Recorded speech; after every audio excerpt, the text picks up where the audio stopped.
Hi, Rich Tehrani here with the TMC Newsroom, and today we're going to talk a little bit about 4G and what's happening in the market, and hopefully we'll help some service providers figure out what is going to happen going forward in the fourth generation communication space. Right. Greg, you've been tracking the market, and you've been really keeping tabs on some of the latest developments. Tell me, what's going on in the market? Well, ABI Research, they're a noted research firm, they just released a report recently that points to the success of the LTE market. So LTE for long-term evolution. It's a different approach. It's a competing approach to WiMAX, which maybe a lot of people have heard about already. Certainly WiMAX has been getting its share of press lately. Clearwire has been rolling out, I should say, their service in various cities. They started on the East Coast in Baltimore. Most recently, they lit up Portland, Oregon. And so that's the WiMAX side of the story. WiMAX has hit a couple of speed bumps over the last couple of weeks, which we'll touch on in a second. But the ABI Research report points to LTE as being as having a very bright future, and it's got the backing of many service providers. In fact, 18 operators globally have announced plans to roll out LTE. So basically what happened was that once WiMAX started to gain some traction, the companies that make 3G communications equipment got together quickly. They saw what WiMAX was doing.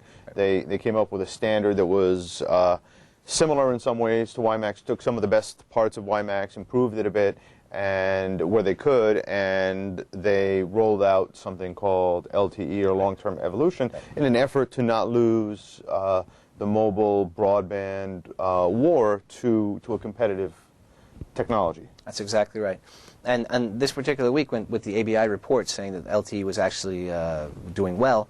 There were a couple of things that came out in the news about WiMAX, which sort of are, well, as I mentioned, speed bumps. It sort of points to some of the negative aspects associated with WiMAX. One was that Intel, which was a major backer, financial backer of the whole Clearwire project, essentially, due to the economic conditions, had to write down their investment in Clearwire. So that's close to $1 billion, like $950 million or something. So close to $1 billion write-down for Intel.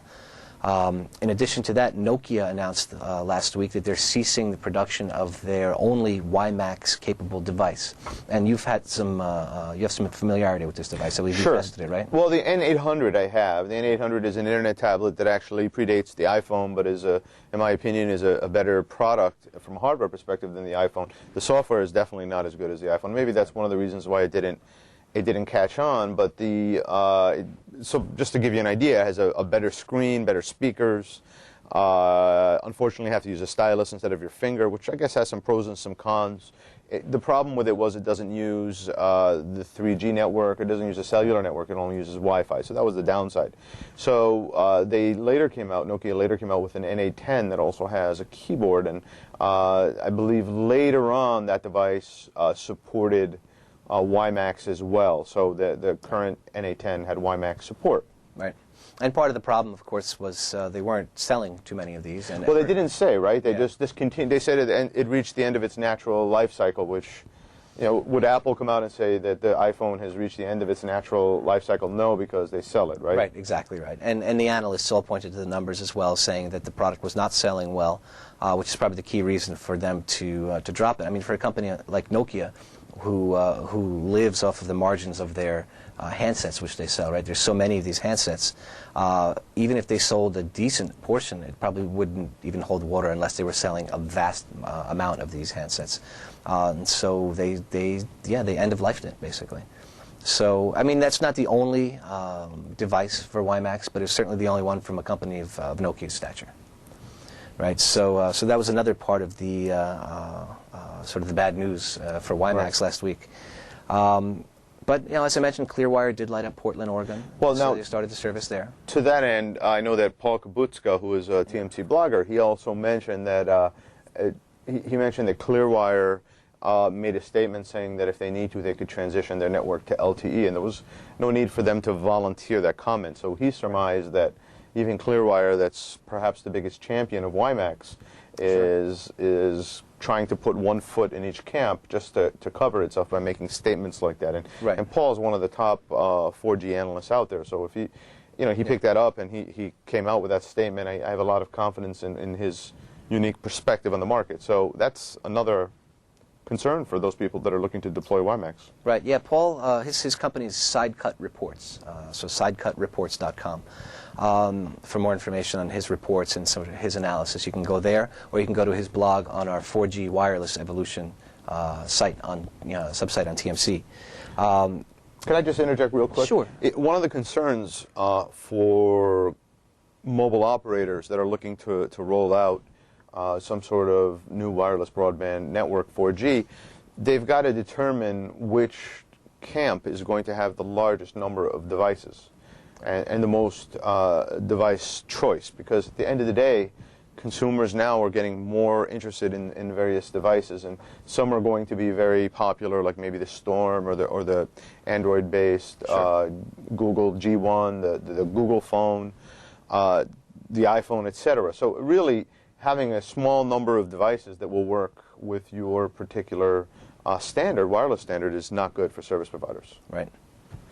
That's true, but I have to question whether or not is it really the vast number of devices? Is that what wins the war, or is it having the few best devices that wins the war? Right? Because there's so many. In the current technology, there's a cell phone for every day of the week for every member of your family, right? And they each have their benefits. One's a camera phone. One is good with playing MP3s or whatnot.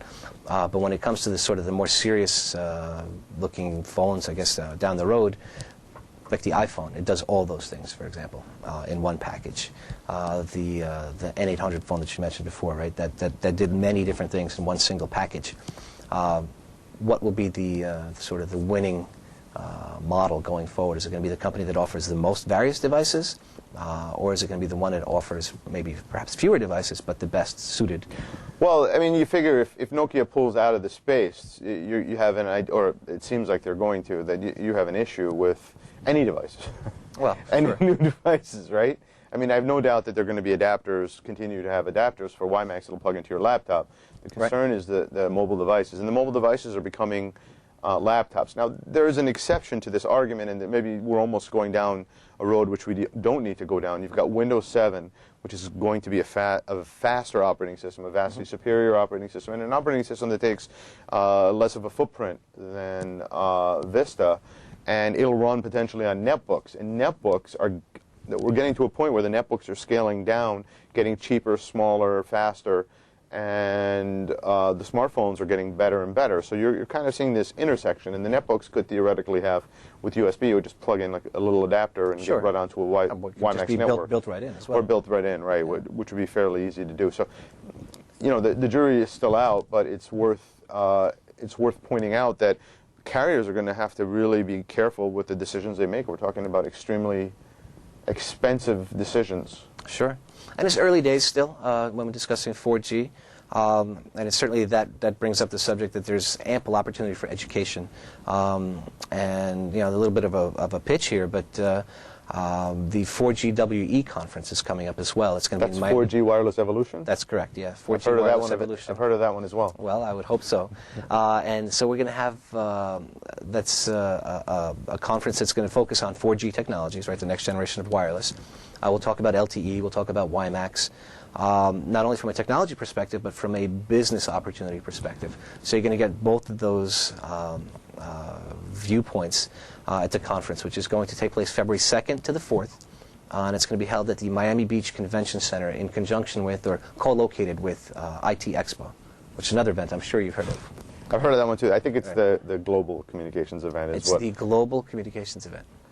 That's fantastic. Well, we hope, will you be at these events, Greg? I will be at both events. Yes. Fantastic. Well, I will be as well, and I hope all of you will be there too. So February 2nd through 4th, Miami. We'll see you there. My name's Rich Tehrani, and got Greg Galitzine here. Great. Thanks for watching. Thanks.